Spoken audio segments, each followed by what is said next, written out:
18 janvier 2010.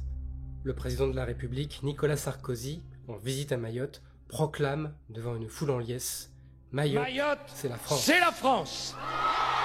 Quelques mois plus tôt, le 31 mars 2009, les Mahorais se prononcent à 95% pour que leur île devienne le 101e département français au 1er janvier 2011. Ce territoire, situé sur le canal de Mozambique, et qui constitue une des 4 îles de l'archipel des Comores, est le plus pauvre de France.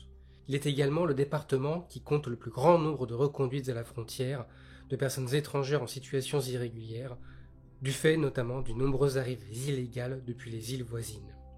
C'est principalement sous cet angle que le territoire apparaît dans les médias depuis des décennies, sur fond de sentiments d'insécurité et de discours au relents xénophobes.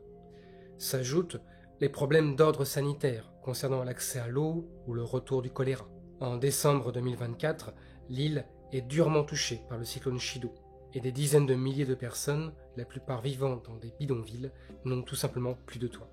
À l'heure où j'écris ces lignes, et à l'heure où je tourne cette vidéo, le bilan définitif des victimes n'est toujours pas arrêté. Mais pourquoi ce territoire a-t-il fait le choix de devenir français? Et pourquoi n'a-t-il pas suivi le chemin de l'indépendance, compris les 3 autres îles de l'archipel? C'est précisément ce à quoi nous allons essayer de répondre ici. Dans mon travail, je me suis basé sur 3 auteurs principaux.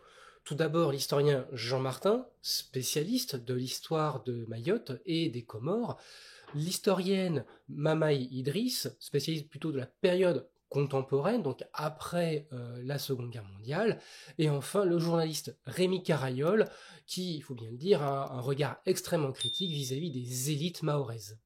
Je vais donc traiter du sujet en 2 parties. Tout d'abord, le processus de colonisation de Mayotte au XIXe siècle, avant de partir sur le processus de départementalisation à partir des années 1950. Enfin, je voudrais remercier non pas mes camarades du label Hérodote, mais du collectif Hérodote. En effet, nous avons changé de nom. Et donc mes 2 relecteurs qui sont Agathe de Reikishi Histoire du Japon et Sébastien de Raconter une histoire. N'hésitez pas à faire un tour sur leur chaîne, juste après cette vidéo.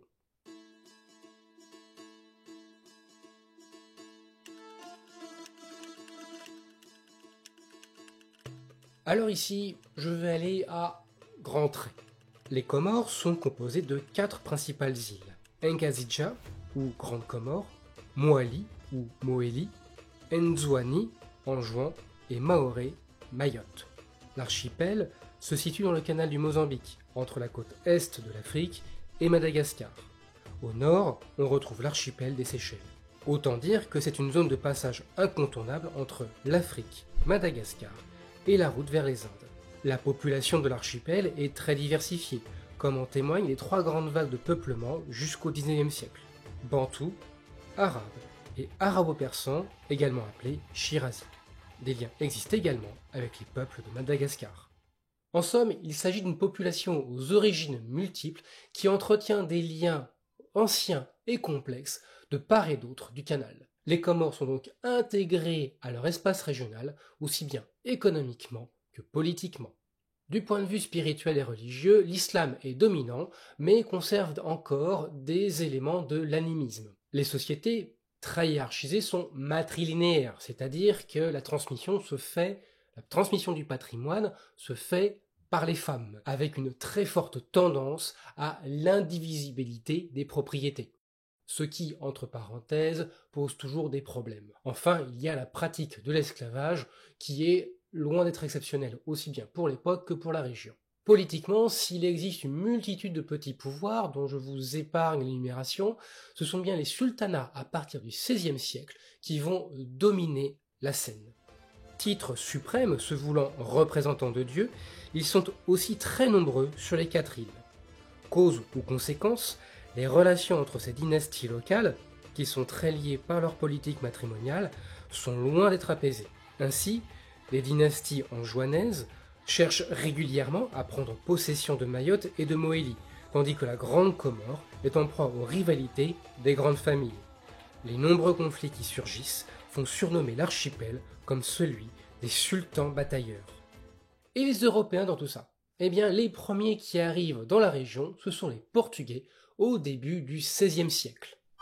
Très vite, l'archipel apparaît comme une escale incontournable pour les navires commerciaux en route ou en provenance des Indes.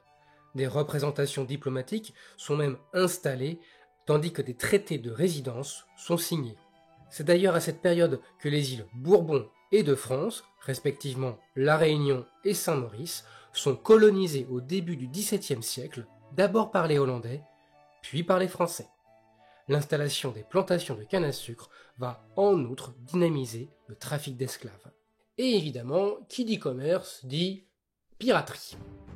Au cours du XVIIe siècle, les Caraïbes sont devenus un terrain de jeu trop petit et trop risqué pour les flibustiers européens. La route des Indes apparaît alors plus attractive et surtout moins facile à surveiller. Ces pirates fondent ainsi des comptoirs comme Sainte-Marie, Rantabé, Foule-Pointe, Tintingue, ou alors se réfugient dans les baies malgaches d'Anton-Gilles et de Diego Suarez. Cette activité d'ailleurs donne naissance au mythe des pirates de Libertaria, dont le camarade Washi de l'Hydra Mille Têtes a parlé. Allez voir sa vidéo, elle vaut le coup. Avec le développement des marines européennes et surtout la rivalité entre ces nations, la piraterie finit par disparaître. Et c'est là que la rivalité anglo-française va jouer un rôle moteur. Pour l'anecdote, au lendemain de l'attentat de la rue Saint-Nicaise contre le consul Napoléon Bonaparte, le 24 décembre 1800, des condamnés à la déportation sont envoyés aux Seychelles. Une trentaine d'entre eux, après la prise de l'archipel par les Britanniques, iront par ailleurs à Anjouan en 1802. Durant plusieurs décennies, voire siècles, l'île de Mayotte a été disputée entre les sultans d'Anjouan et les rois malgaches, au point que l'historien Jean Martin parle d'un concert de ravages et d'usurpation. Bonjour l'ambiance. Jusqu'à la fin des années 1830, les luttes de pouvoir s'enchaînent avec son lot de retournements de veste. S'ajoutent entre 1790 et 1820 des razzias venus de Madagascar qui affaiblissent l'ensemble de l'archipel. Une partie de la population doit fuir les assaillants lorsqu'elle n'est pas réduite en esclavage. Ces incursions cessent lorsque les Britanniques imposent aux rois locaux l'interdiction de la traite en 1817. En 1829, le sultan de l'île, un commerçant originaire d'Oman, ne règne plus que sur la petite île fortifiée de Dzaoudzi, laissant la grande île aux esclavagistes malgaches. Son assassinat la même année contraint son jeune fils, Bwana Kombo, à chercher l'aide d'un proche parent à Madagascar, Andrian Soli. Andrian Soli. Parlons-en un petit peu de ce personnage. Né dans les années 1780-1790, il est roi de Boyana à Madagascar. Mais, au début des années 1820, il est battu et déchu par le roi des Mérinas, un autre peuple aux ambitions de domination de toute l'île, soutenu par les Britanniques. Surtout, sa conversion à l'islam lui fait perdre sur place de très nombreux soutiens. En 1831, Andrian Soli parvient à se réfugier à Mayotte après une tentative de soulèvement ratée. C'est là qu'il apporte assistance à Bwana Kombo, dont il est, on l'a dit, un parent et un ancien allié de son père. Ainsi, les deux rois déchus parviennent à recouvrer le trône en 1832. Mais c'est un trône pour deux personnes sur la petite île de Dzaoudzi. Et comme on pouvait s'y attendre, les deux compères entrent rapidement en conflit et Andrian Soli expulse Bwana Kombo de l'île. Celui-ci obtient l'exil sur l'île de Moélie. Il est accueilli par le roi Ramanetaka, autre roi malgache déchu et récemment au pouvoir sur Moélie.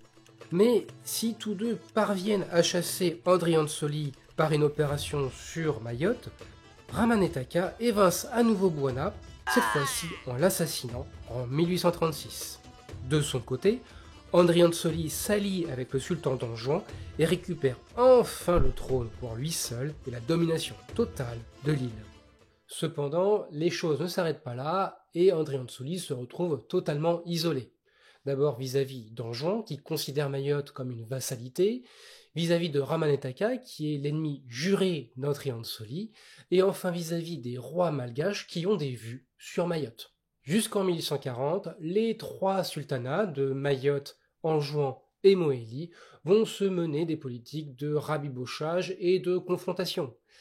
Et c'est dans ce contexte qu'un certain capitaine Passo débarque.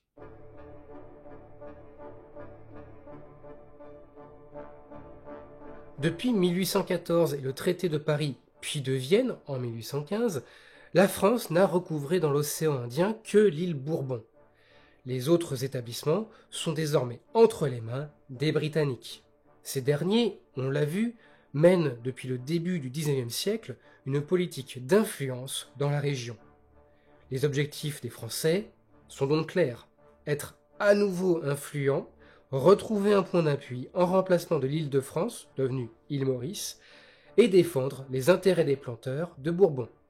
En 1839, le gouverneur de Bourbon, Anne Chrétien de Helles, envoie une mission commandée par le capitaine Passot dans le canal de Mozambique pour trouver un territoire pouvant remplacer la perte de l'île de France. Un premier comptoir est obtenu à Nosy Be, dans le nord de Madagascar, avant que Passot ne se rende à Moélie. Et c'est là qu'il entend parler des déboires d'André Soli.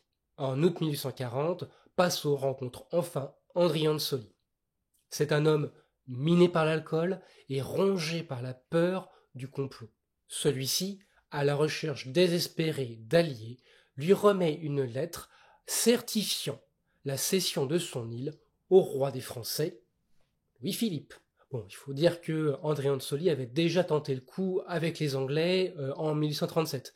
Mais ceux-ci, ne voulant pas se mettre à dos le sultan don Juan, avaient décliné l'offre. En 1841, les Français reviennent à Mayotte avec une proposition de traité. Mais André Soli tergiverse. S'agissait-il d'une promesse d'alcoolique ? Mais la lecture de sa propre lettre le met face à ses responsabilités. Le traité de cession est donc signé le 25 avril 1841, moyennant une compensation de 1000 piastres par an versée directement à André Soli. 1000 piastres, ça vaut à l'époque 5000 francs de l'époque, c'est-à-dire pas grand-chose.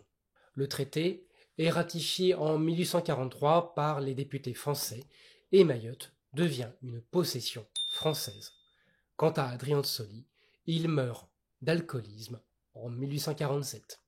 Alors, je n'aborderai pas les différentes réactions à cette prise de possession par les Français. Toujours est-il que, dans les faits, il n'y a aucune opération d'opposition et Mayotte devient bel et bien une possession française. Et en 1843, la même année de la ratification du traité de cession de Mayotte, l'ensemble des possessions de la France dans l'océan Indien est regroupé au sein d'un gouvernorat unique. Une des premières opérations menées par la France est donc de recenser la population locale. Et la déception sur ce point est au rendez-vous. La population de 1841, concentrée sur Petite-Terre ou Dzaoudzi, ne dépasse pas les 3000 habitants, dont 1300 esclaves. En 1847, le commandant Passot, qui a pris du galon, estime alors la population à 5300 personnes. Alors me direz-vous, croissance démographique, c'est magnifique. Sauf que l'absence de haut fond fait de l'île un très mauvais point d'appui maritime et militaire. Ainsi, les ambitions de faire de Mayotte un grand port régional cèdent le pas à des projets plus de colonies d'exploitation. Pour encourager les colons, une ordonnance du 21 octobre 1845 fixe les conditions. Les premiers arrivants, qui se sont constitués en Société des Comores, proviennent de l'île de la Réunion, avec l'idée de développer la culture de la canne à sucre et du café. Malheureusement, les choses ne vont pas vraiment se passer comme prévu. En effet, beaucoup de planteurs ne vont pas respecter les clauses de l'ordonnance, notamment en termes d'obligation d'exploitation des terres. Encore en 1864, les 38 concessions existantes, qui possèdent un tiers de l'île, ne mettent pas systématiquement en culture leur territoire. À cela s'ajoutent d'autres difficultés, tout d'abord un climat très instable et surtout un manque chronique de main-d'œuvre. Et la première mesure qui est prise sur ce point, c'est abolir l'esclavage. Formidable, me direz-vous. Alors, je vous arrête tout de suite, c'est bien moins pour des raisons humanitaires que des raisons économiques et diplomatiques. Économique parce que cela permettait de déposséder les propriétaires terriens locaux et notamment de récupérer leur main-d'œuvre. Diplomatiquement, parce que la France est signataire depuis 1818 du traité d'Aix-la-Chapelle qui interdit la traite.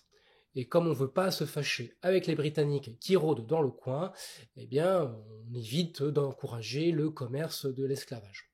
Même si à La Réunion, on continue à le faire. L'objectif est donc d'un côté prendre la main-d'œuvre des propriétaires locaux au profit des flotteurs français sans s'aliéner les Britanniques. Vous voyez le numéro d'équilibriste. En contrepartie, le régime de l'engagisme est instauré.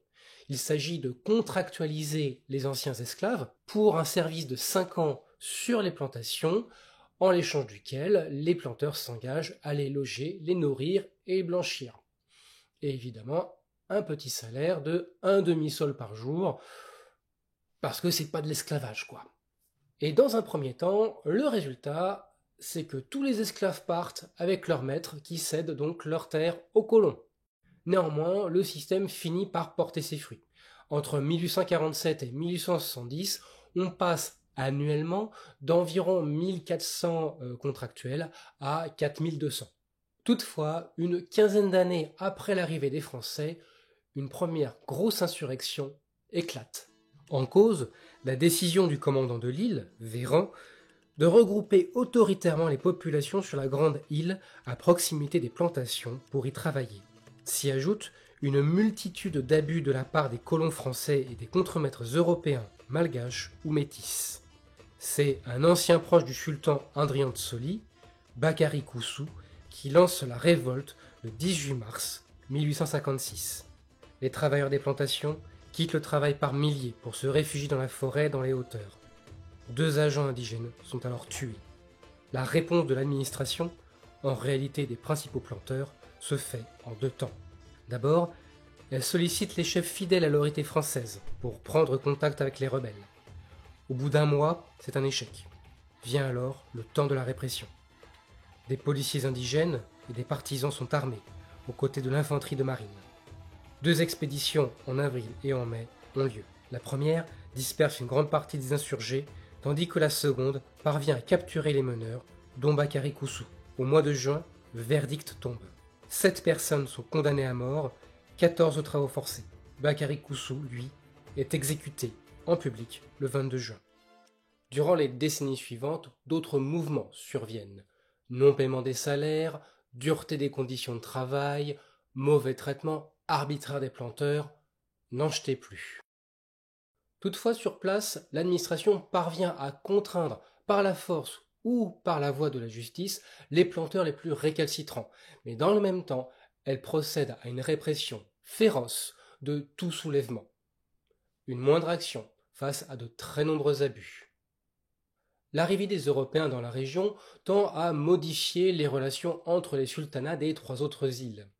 Dans un premier temps, la France cherche d'abord et avant tout à prévenir toute revendication territoriale de leur part en entretenant de bonnes relations diplomatiques. Un accord est même trouvé avec Anjouan pour y installer une garnison et un hôpital. En outre, il faut ménager les Britanniques, également présents dans la région. Néanmoins, l'anglophilie de Louis-Philippe puis de Napoléon III permet de grandement jouer en faveur d'une bonne entente. En 1859, la France installe un résident permanent à la Grande Comore, ce dont les Britanniques disposent déjà à l'époque. Mais en 1865, leur consul démissionne sans être remplacé. L'influence française n'a plus de rivalité sérieuse. La même année, les Français interviennent à Mohéli pour soutenir la reine Djoumbé Fatima, alors contestée. En contrepartie, le représentant de l'Empire, Joseph Lambert, obtient la signature d'un traité commercial à son profit et l'autorisation d'exploiter des terres agricoles durant 60 ans, sans limite d'expansion. En 1868, renversé par son fils, Djoumbé Fatima se rend à Paris plaider sa cause auprès de Napoléon III, suscitant la curiosité des badauds parisiens. Pendant ce temps, une politique de la canonnière avant l'heure est appliquée. Fontbonny, la capitale de l'île, est rasée par 2 navires français à la suite d'un soulèvement anti-français. C'est ce qu'on appelle apporter les lumières de la civilisation. En 1886, les sultanats sont considérablement affaiblis.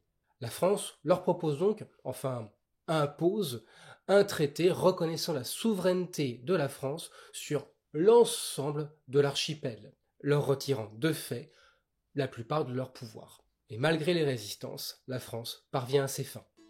À la Grande Comore, depuis 1885, c'est un naturaliste et botaniste, Léon Humblot, qui obtient du sultan Saïd Ali la cession de terres sans aucune limite, outre une redevance sur les revenus de leur exploitation. En 1886, Humblot obtient l'intervention du gouverneur français pour instaurer un protectorat contre les visées allemandes. Bon, ça tombe un petit peu comme un cheveu sur la soupe, mais oui, les Allemands sont aussi dans le game. En conséquence, le protectorat supprime 7 des 12 sultanats de l'île. En 1889, Humblot regroupe ses possessions, ses usines, ses entrepôts et ses points de revente au sein d'une unique société coloniale présente dans tout l'archipel. À la fin de l'année, il obtient même le titre de résident de la Grande Comore. Caricature vivante du colon accaparateur et omnipotent, il est surnommé le Sultan Blanc. Une situation renforcée en 1892 avec la suppression des sultanats et l'exil forcé de Saïd Ali après plusieurs révoltes. Mais en 1896, une inspection met à jour les multiples abus et irrégularités de la part de Humblot et le déchoix de son titre.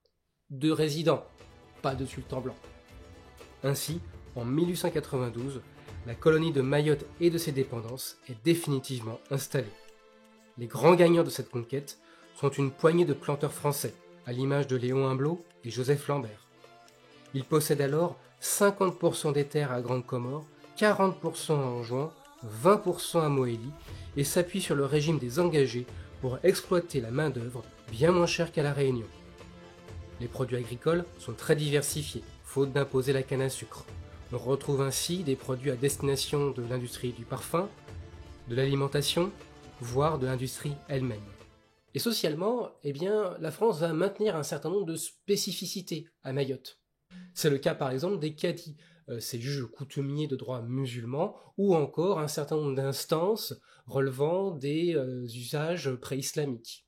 Alors la raison est très simple, c'est que l'administration locale, l'administration coloniale, est très restreinte, donc elle est obligée de s'appuyer sur les populations locales. Dans le même temps, la dépossession des sultans apporte un relatif apaisement dans la région. Ainsi, les querelles dynasties n'ont plus véritablement cours sous la domination française. Toutefois, il faut se garder de toute idéalisation de cette colonisation. En effet, la suppression des sultanats et de certaines autorités provoque un certain nombre de rébellions qui vont se perdurer jusqu'en 1916. Et sur le plan de l'éducation, c'est assez maigre, puisqu'on ne compte que 6 écoles élémentaires sur l'ensemble des 4 îles, dont certaines gérées par des ordres religieux. Les meilleurs élèves, souvent des fils et des filles de notables, sont donc contraints de partir à Madagascar, voire à La Réunion, pour pouvoir poursuivre la scolarité. Et pour le reste de la population, la base de l'instruction reste les écoles coraniques. Enfin, dernière évolution, en 1912, l'archipel est rattaché à la colonie de Madagascar.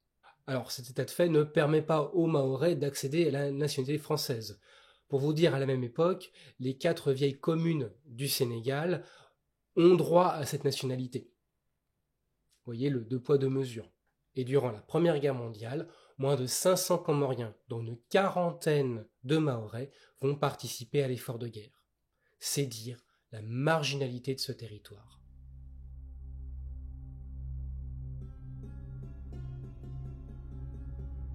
Jusqu'en 1946, Mayotte et ses dépendances restent une simple colonie d'exploitation entre les mains des planteurs français et des élites locales.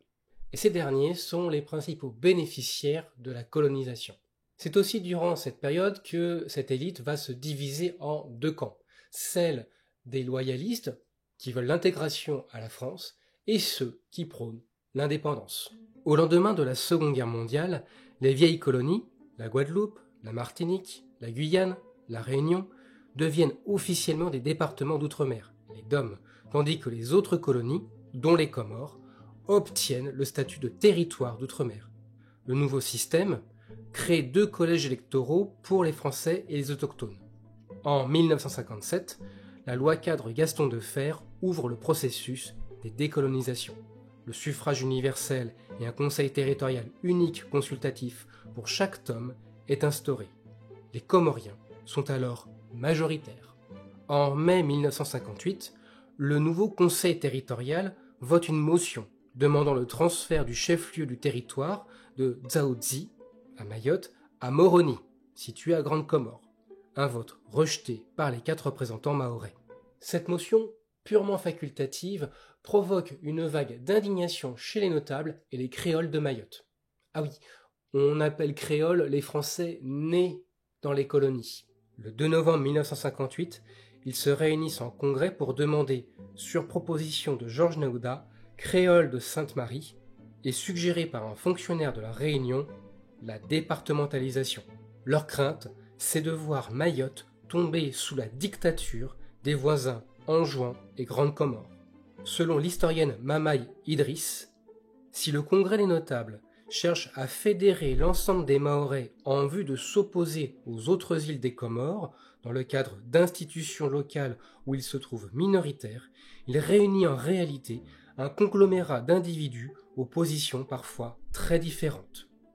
Dans le même temps, l'archipel obtient un élargissement de son autonomie, la plus poussée au sein de la République, selon Hugues Béranger à l'époque, ce qui atténue les revendications départementalistes. En revanche, l'archipel n'échappe pas aux revendications d'indépendance qui traversent les colonies européennes. Celles-ci sont par ailleurs soutenues par la résolution 1514 des Nations Unies en 1960 sur l'octroi de l'indépendance au pays et aux peuples coloniaux. Elle affirme notamment que l'intégrité du territoire national sera respectée. Gardez bien ce point en tête. Ainsi, les notables des grandes familles, qui ont été formés pour certains en métropole, portent le combat de leurs idées au sein même des institutions nationales. Parmi les figures, il faut mentionner Saïd Mohamed Cher. Médecin issu d'une famille de nobles de la Grande Comore, député français de 1945 à 1961, il est membre de l'Union démocratique des Comores, UDC, dit Parti vert, pro-indépendance. Il est également proche des milieux panarabes, dont Gamal Abdel Nasser, le président égyptien, est la figure de proue. Lui aussi partisan de l'indépendance et député de 1959 à 1970, le descendant du sultan Saïd Ali, Saïd Ibrahim al-Adam, médecin également, est le chef de son côté du parti de l'entente comorienne, PEC, ou Parti blanc, proche des élites de Zanzibar. D'autres partis politiques, pro-indépendance, émergent, dont des mouvements proches du socialisme et du communisme. L'œuvre de ces mouvements a permis l'autonomisation de l'archipel, en même temps que de procéder à des rétrocessions de terres à des petits paysans dans le cadre d'une réforme agraire assez large.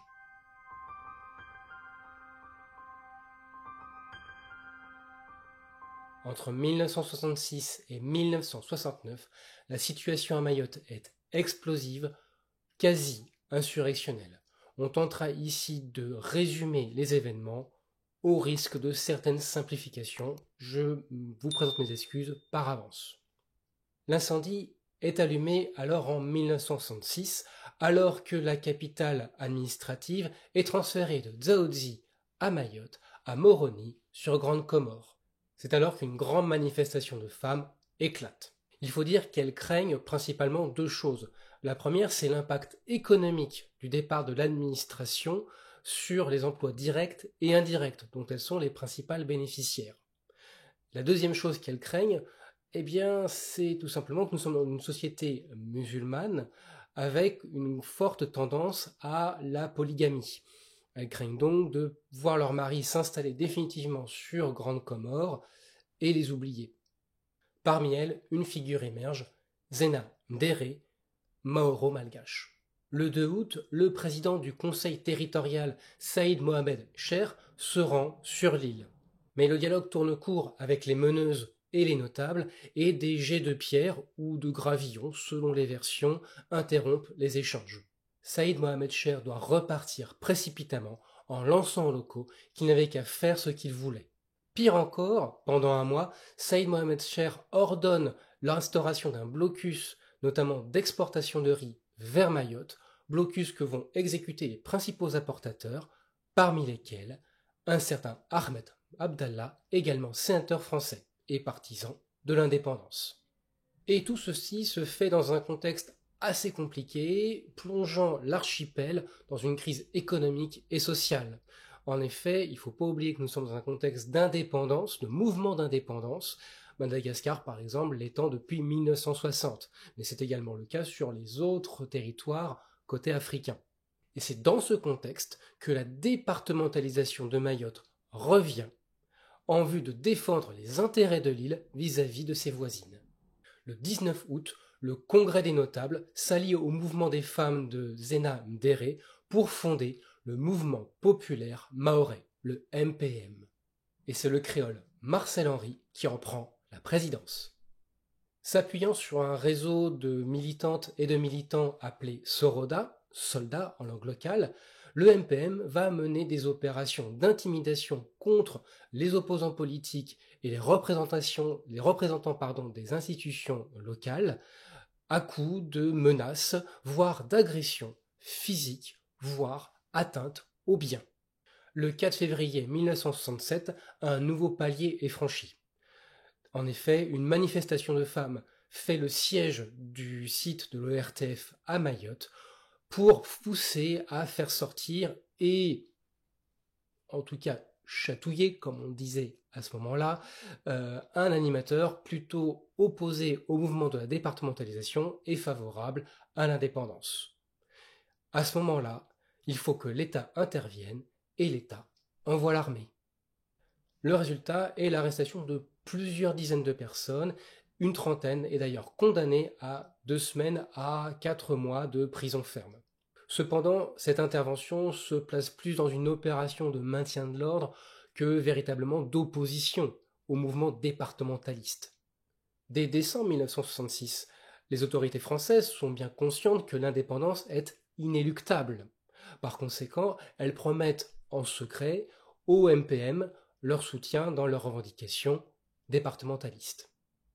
Le 3 août 1967, les leaders masculins du mouvement vont se réunir à la mosquée de Sada pour prêter serment, y compris d'ailleurs Marcel Henry qui lui est catholique. Et quel serment font-ils ? Eh bien celui de ne demander le rattachement à Mayotte à la République française que si ils obtiennent le soutien de la population.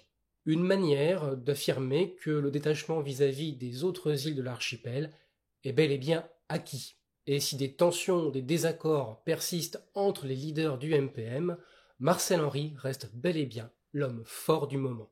Jusqu'aux années 1970, le MPM va maintenir sa mainmise sur l'île et réduire au silence les oppositions, que ce soit dans la rue ou dans les urnes. Les méthodes, certaines violentes, adoptées par le parti seront d'ailleurs minimisées en appelant les militantes des chatouilleuses, parce qu'elles vont faire des chatouilles aux opposants. Ainsi, le MPM parvient à conserver plus de 80% des voix durant les scrutins qui ont lieu dans la période, tout en entretenant un climat délétère. Et le 13 octobre 1969, une militante du MPM trouve la mort dans des heurts avec les Serré-la-Main, qui étaient partisans de l'Union des Comores, dans des circonstances troubles. En 1970, la mort de Saïd Mohamed Cher change la donne, tant l'homme avait cristallisé les oppositions. Comme le note Mama Idriss, la mobilisation protestataire diminue jusqu'à laisser la place à un dialogue nouveau entre leaders du MPM et autorités territoriales. Entre 1970 et 1972, le MPM participe même au gouvernement de coalition locale. Mais la rupture est définitive en 1973 avec l'ouverture des négociations qui doivent mener à l'indépendance des Comores.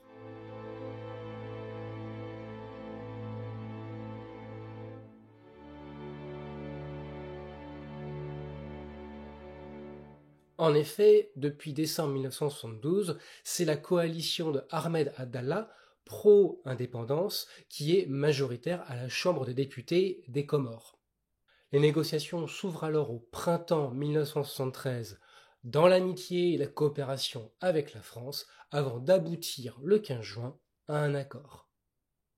L'État français, représenté par Pierre Messmer, alors ministre d'État chargé des DOM-TOM, assure que chaque île des Comores pourra choisir son avenir grâce à une formulation volontairement floue Il n'est pas question du peuple comorien, mais des peuples des Comores. De son côté, le MPM fait du lobbying auprès des élus français. Il s'agit de délier l'avenir de Mayotte du reste des Comores. Et sur l'île, la répression et les violences des Soroda et des Fadampongo, qui sont en fait une milice armée, paramilitaire, reprennent ces violences, elles reprennent contre les serrer la main. Certains leaders, comme Younoussa Bamana, sont même condamnés pour des faits de violence. Alors, les partisans de l'indépendance ne sont pas non plus en reste, puisque eux-mêmes font pression sur les fonctionnaires locaux. Et c'est dans ce contexte extrêmement tendu, violent, qu'arrive la date du 22 décembre 1974, date à laquelle a lieu le vote sur l'indépendance. La Grande Comore, Mohéli et Anjouan votent à 95% en sa faveur. Mayotte, de son côté, la rejette à 65% dans une atmosphère extrêmement tendue, avec des cas de fraude et des violences dans les jours suivants. Je ne rentre pas dans le détail volontairement, mais même du côté des autres îles, notamment l'opposition à Ahmed Abdallah, celle-ci subit une répression. Toujours est-il que le résultat est là. La visite d'une délégation parlementaire française en mars 1975 est l'occasion d'une démonstration de force de la part du MPM. Ainsi, 5000 personnes l'accueillent au cri de « Nous voulons être français pour être libres » et faisant d'Ahmed Abdallah un dictateur en devenir. Sur ce point, on ne peut pas leur donner tort. Et à cette occasion, la nouvelle présidente du MPM, Zena Mdere, déclare même que les Mahorais refusent d'être gouvernés par des Africains. Ambiance. En métropole et dans les autres dômes, le soutien à la revendication des Mahorais est savamment orchestré, tandis que le MPM défend devant les parlementaires français que Mayotte, c'est 40 000 Français à sauver, qu'elle est française depuis 130 ans, etc., etc. S'arrangeant bien des événements historiques passés. Et de son côté, l'État français, jusqu'en juillet 1975, il fait traîner l'échéance de l'indépendance.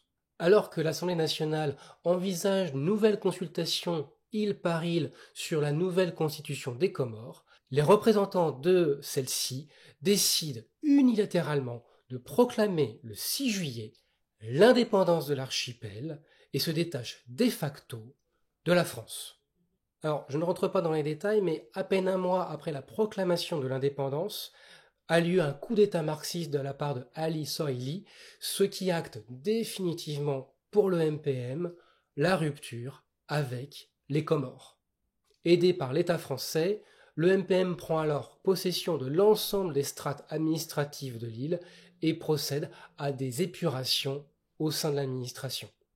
Alors, pour l'anecdote, il se trouve que les militants de part et d'autre avaient des liens familiaux assez forts.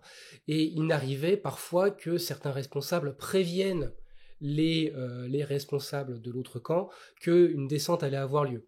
Comme ça leur laissait le temps de fuir ou de se cacher le temps que l'opération ait lieu. Néanmoins, beaucoup de départs, la plupart contraints, ont lieu, estimés à environ 1500 personnes.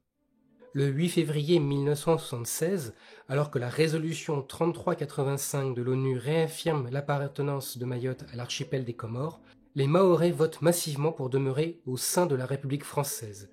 17 845 voix contre 104, avec un nombre d'inscrits sur les listes plus important. Là encore, le climat n'est guère favorable aux oppositions. Par la suite, un statut sui generis, c'est-à-dire propre à Mayotte, est décidé et reconduit tous les 5 ans. L'île dispose des institutions et de l'autonomie d'un TOM, d'une subdivision DOM et de la présence d'un préfet. Le changement de statut a différents effets sur la structure économique et sociale de l'île. Tout d'abord, l'emploi se tertiarise avec l'installation d'une administration bien plus importante ainsi qu'une garnison. Dans le même temps, certains propriétaires terriens revendent leurs terres à l'État qui devient le principal propriétaire foncier sur place. Dans les années 90, des investissements industriels ont lieu, mais ceux-ci restent marginaux et largement insuffisants. Dans le même temps, des vagues d'immigration venues des autres îles deviennent de plus en plus importantes et conduisent le Premier ministre Édouard Balladur à instaurer un visa pour accéder à Mayotte, ce qui n'était pas le cas jusqu'à présent. La conséquence est tout simplement la fin de la liberté de circulation entre Mayotte et les Comores.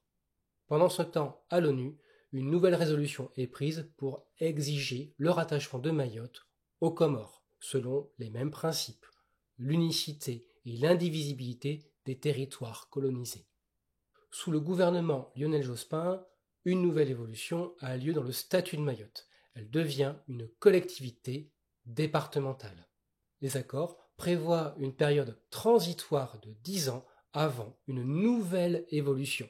Malgré les soubresauts de la vie politique locale, puisque Marcel Henry quitte le MPM pour fonder le MDM, Mouvement départementaliste mahorais, donc là il n'y a pas trop d'ambiguïté sur la demande, et bien malgré ces soubresauts, un référendum a lieu le 29 mars 2009.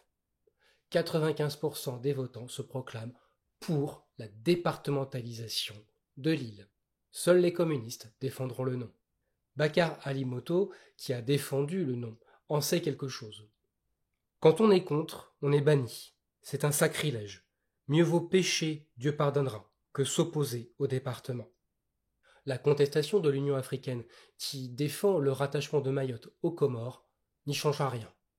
On arrive alors au 18 janvier 2010. Nicolas Sarkozy, pour qui Mayotte est aussi français que la Savoie et Nice, peut alors proclamer Mayotte, c'est la France.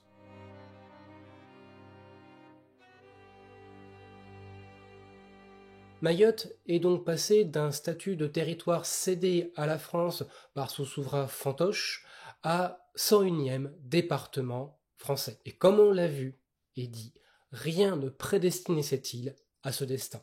Il faut donc comprendre ce ralliement dans un double narratif, celui d'un passé très complexe, chaotique avec les autres îles, et de l'autre, la peur réelle de la part des créoles dans un contexte d'indépendance des anciennes colonies. Et on l'a vu, ce raisonnement est discutable.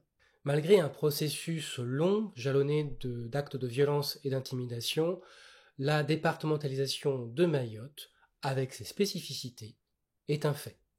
Certes, il y a le droit international et les différentes résolutions qui ont été prises, mais elles-mêmes ne rentrent-elles pas en contradiction avec l'aspiration locale, autrement dit la liberté des peuples à disposer d'eux-mêmes. Pour autant, la départementalisation a-t-elle réglé tous les problèmes? Non. Nombreux sont ceux qui demeurent. En effet, Mayotte est le département le plus pauvre de France, le moins bien doté en services publics. Quant à l'immigration illégale, qui fait les gros titres des journaux, eh bien, elle pose effectivement un certain nombre de problèmes, puisque elle ne prend pas en compte, cette question-là, la réalité géographique et géopolitique de l'île, vis-à-vis des autres îles de l'archipel des Comores. Si on ne prend que l'île d'Anjon, celle-ci n'est distante que d'une 50aine de kilomètres. À cela, il faut ajouter les liens familiaux qui existent bel et bien entre les populations des 4 îles. Et on peut même aller plus loin dans le raisonnement pour certains chercheurs qui parlent d'ingénierie démographique. Autrement dit, baser une politique discriminatoire pour sélectionner qui a le droit d'être mahorais français et les autres. Et ce, indépendamment de ses liens familiaux et de ses liens historiques entre les îles. Autrement dit, la construction d'une identité nationale à marche forcée.